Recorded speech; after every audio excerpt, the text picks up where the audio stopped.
Buongiorno, ben ritrovati su Uncinetti allo sbaraglio. Oggi vediamo come realizzare una semplice mantellina poncio con semplicemente un rettangolo lavorato appunto fantasia. Io ho prediletto questo, adesso ve lo faccio vedere dal verso di lavorazione. Si tratta di diciamo 20 taglietti alternati e separati da punti V. Come detto, la mantella non è altro che un rettangolo. Adesso guardiamo le misure. Un rettangolo lavorato dal basso verso l'alto. Io ho lavorato un rettangolo di circa 110 cm per un'altezza di 55.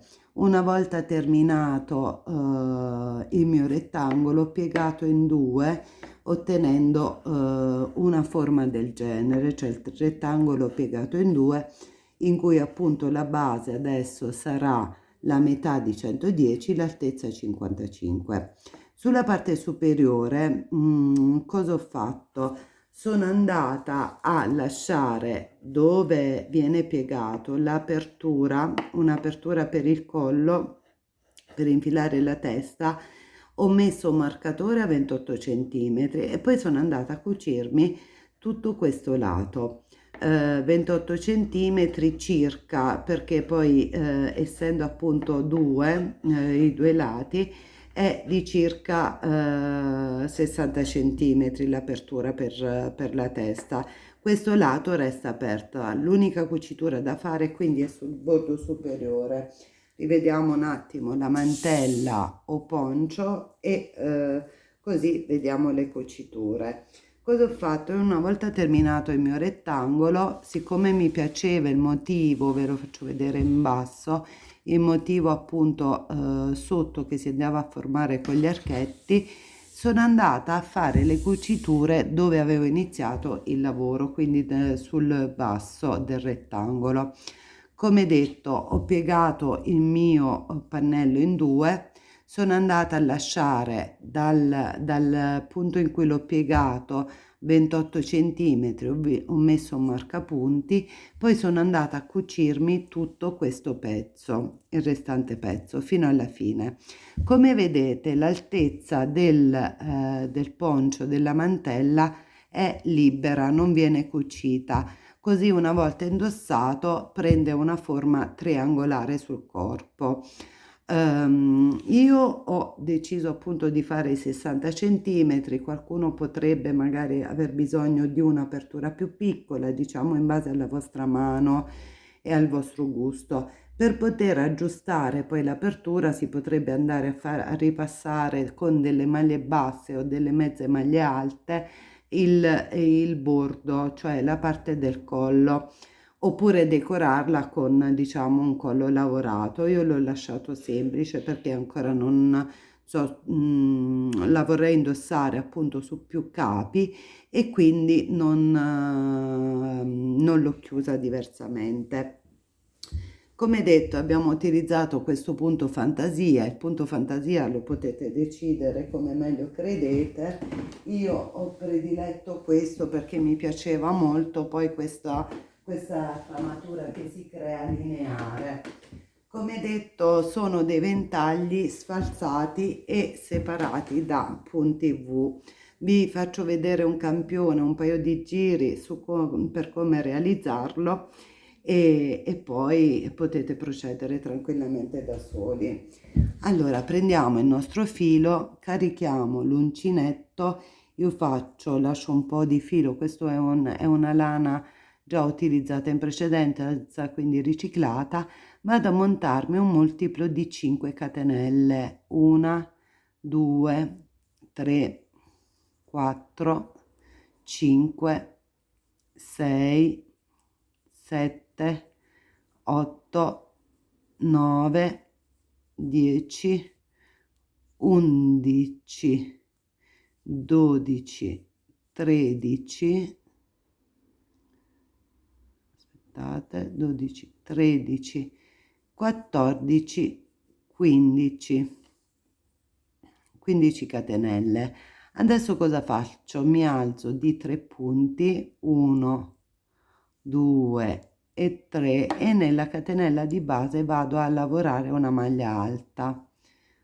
Ok, Uppla, un attimo che devo prenderla così, 3, ok, poi filo sull'uncinetto, salto 1 2 3, nel quarto punto vado a lavorarmi un gruppo di 4 maglie alte, 1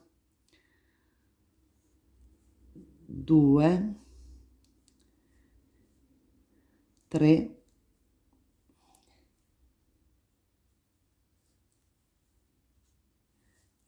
e 4. Il mio, diciamo, la mia catenella è un po' larga in questo momento perché appunto sto utilizzando un uncinetto molto grande, non fa nulla, metto 3 catenelle, 2 e 3 nella stessa maglia dove ho lavorato le 4, rientro e faccio un'altra maglia alta. Allora voi logicamente, non dovendo lavorare sotto una camera, vi faccio vedere che vi viene meglio il lavoro. Salto di nuovo 3 punti, 1 2 3, nel quarto vado a crearmi un punto V costituito da una maglia alta, catenella, un'altra maglia alta, poi opla,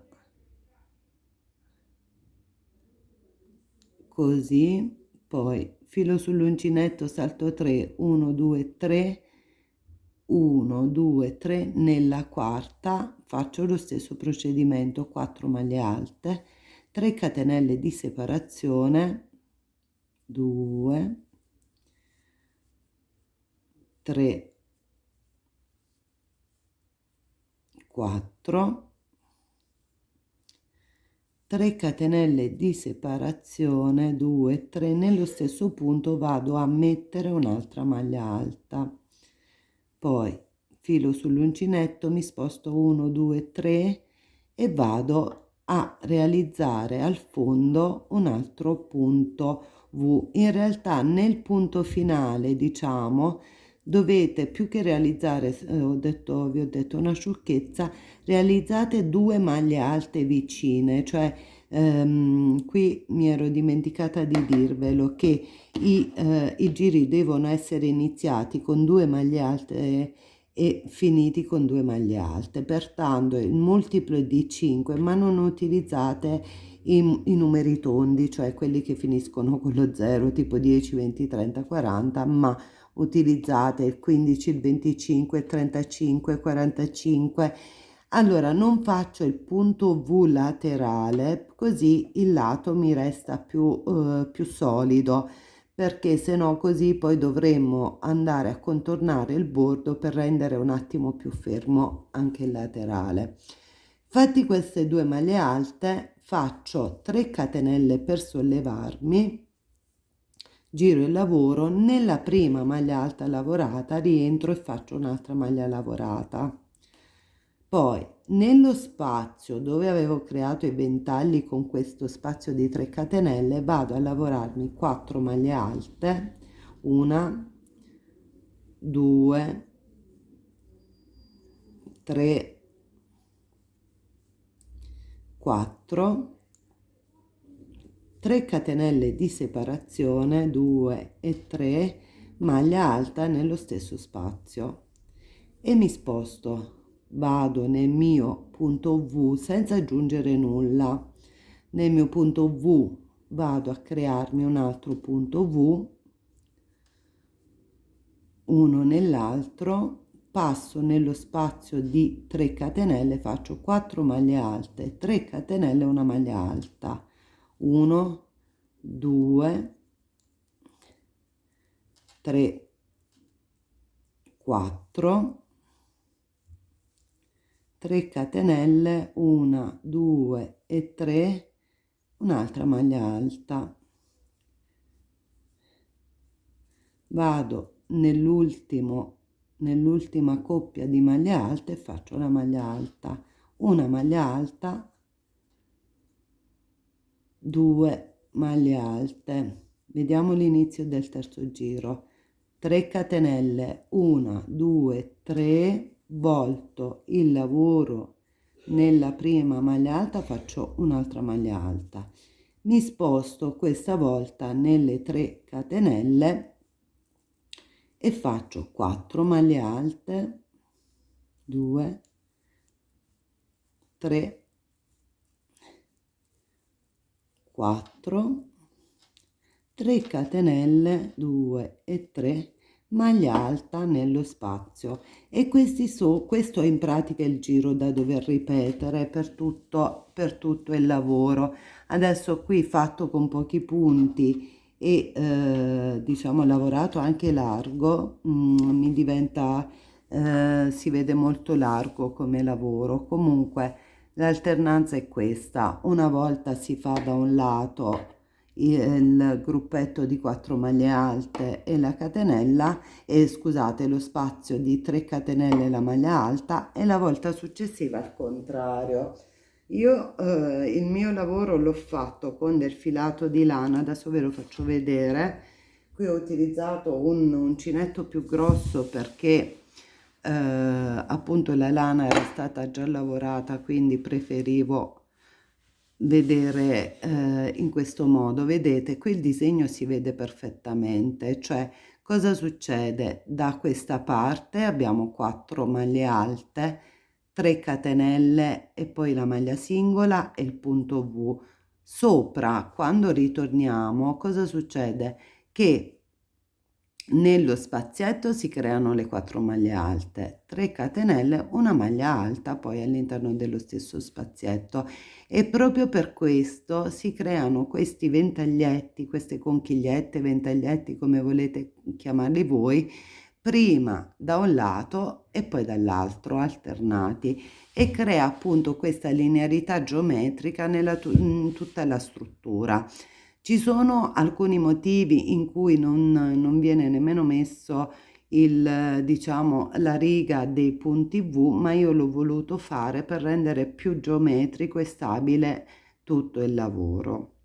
Spero che l'idea vi sia piaciuta e che quantomeno la spiegazione sia stata abbastanza chiara per poter poi lavorare voi la vostra mantellina.